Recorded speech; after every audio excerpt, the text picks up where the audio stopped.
There's no greater feeling than having a sore hand from writing out words that are so powerful and inspiring to you. It will be so cool to someday give this to my wife or my kids or my grandkids. This book is going to be one of my greatest treasures, my Commonplace book with my favorite quotes, the quotes that have impacted and shaped my life the most.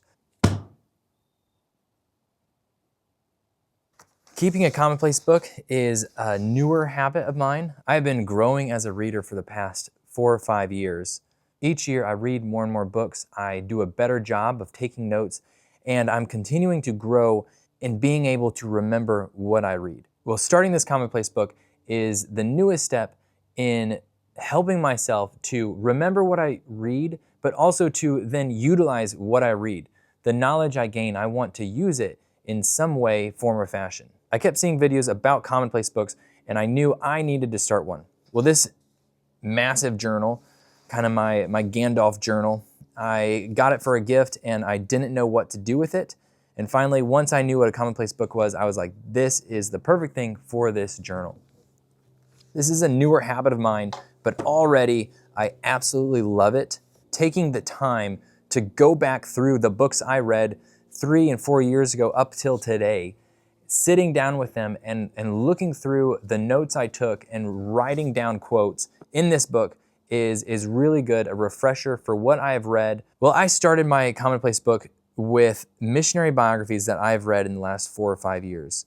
I've just recently started this, and initially I thought it would take forever to fill up this massive book, but just from writing a few books in here, I'm realizing that this is gonna fill up really fast, and I'm gonna have to get a whole library of Commonplace books.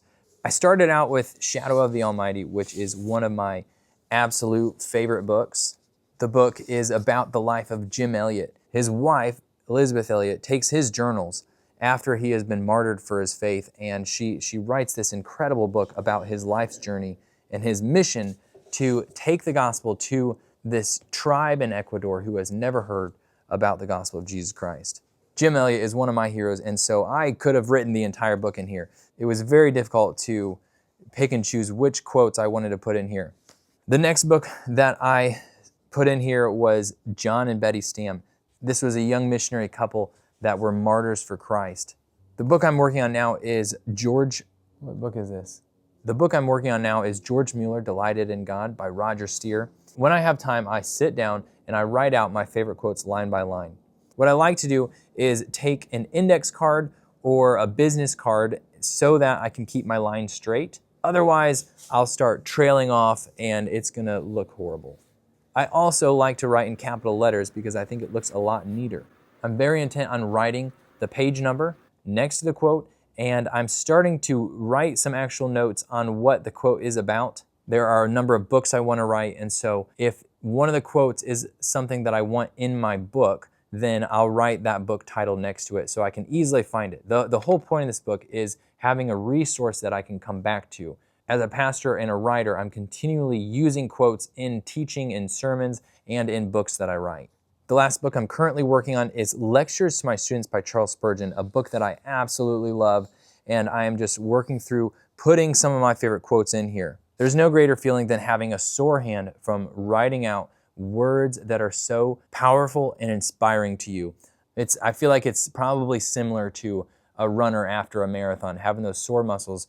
It feels great knowing that you finished the race, knowing that you did it. And so this is, as a reader and a writer, I absolutely love it. It is refreshing, it is calming, it is soothing, and I believe it is sharpening my mind. I haven't seen tons of benefits from this yet, but I believe I'm investing in my future as well as my family's future. It will be so cool to someday give this to my wife or my kids or my grandkids. This book is going to be one of my greatest treasures, my Commonplace book, with my favorite quotes, the quotes that have impacted and shaped my life the most. To have this and then to hand this to somebody as a finished product is incredible. I strongly encourage anybody and everybody to get a Commonplace book, to start writing out their favorite quotes from their favorite books. This is going to be for missionary biographies and some of my favorite people through church history, but I also want a separate Commonplace book for fiction books and other books. I'm reading books on learning, on life, on the world, on how to memorize things. I want Commonplace books for different topics like that.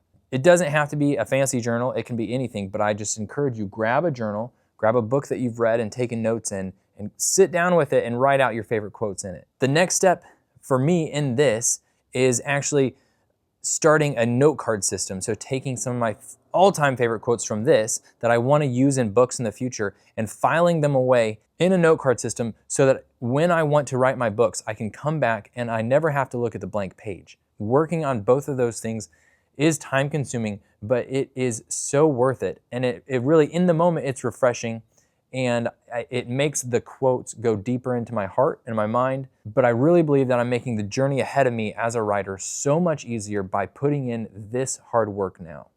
Even if you are not a writer, I encourage you to make a Commonplace book for so many reasons. Some people might think it's a tedious thing, but really, what better thing are you going to do? Are you going to sit down and watch TV? Is that what you're not going to do this for? Most people who say they don't have time for something like this, well, let's look at how you spend your time. There's probably somewhere, 5 minutes a day, sit down and write 2 of your favorite quotes from a book you've just read. Even if it's just like 1 quote from every book or 1 quote every chapter. It could be so simple, but from my little experience, my introduction to this, I'm like, this is amazing and I want everyone to do this. This book will help you steep in what you read. It'll help you soak in the quotes, the ideas, the golden nugget ideas of the book, your favorite quotes that are most inspiring, most impactful. You can cherish those by putting them in a Commonplace book. If you have any specific questions on my Commonplace book, feel free to drop them in the comments. Would love to answer any questions you have. In the near future, I'm going to put up a video of my index card system. That is even newer than this system. And I want to share exactly what I do with my index card system with you as well. It is a great way to take these quotes and make it even more organized.